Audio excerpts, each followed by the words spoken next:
Friends, మేము కొత్తది కొన్నాము శాండ్విచ్ మేకర్.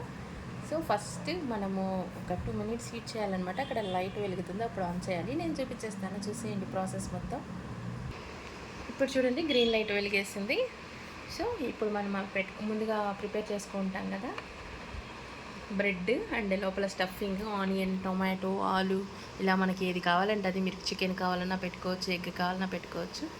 అవి చూడండి ఇలా పెట్టేస్తాం. ముందు ఆయిల్ అప్లై చేయాలి. ఆయిల్ అప్లై చేసినాక కాసేపు ఉంచాలి. సో ఇలా ఇన్ని పడతాయన్నమాట.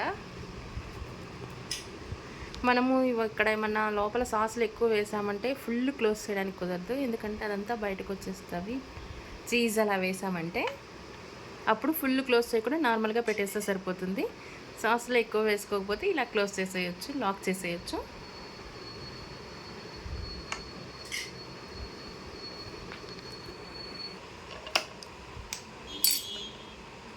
సో ఇలా క్లోజ్ చేసేయాలి, లాక్ చేసేయాలి. మనకి ప్రిపేర్ అయ్యాక కూడా ఇండికేషన్ ఇస్తుంది, ఇక్కడ అది ఆగిపోతుంది.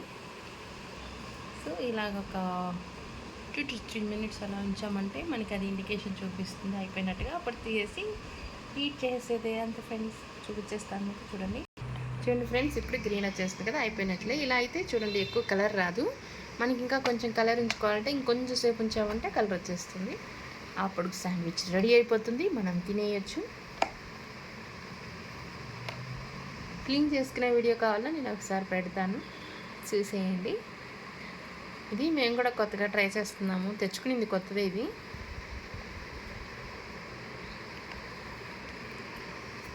ఎలా వర్క్ అవుతుందో తెలియదని చూస్తున్నాము. ఓకే చూడండి ఫ్రెండ్స్, ఇప్పుడు మన శాండ్విచ్ రెడీ అయిపోయాయి అనమాట. మనకి కావాలంటే కట్ చేసుకోవచ్చు, లేదంటే ఇలా అయినా తినేయచ్చు. మీకు కనుక నచ్చినట్లయితే లైక్ చేసి, షేర్ చేసి నా ఛానల్ సబ్స్క్రైబ్ చేయడం మర్చిపోకండి. ఎలా అనిపించిందో కూడా కామెంట్ సెక్షన్లో షేర్ చేసేయండి. Thank you for watching.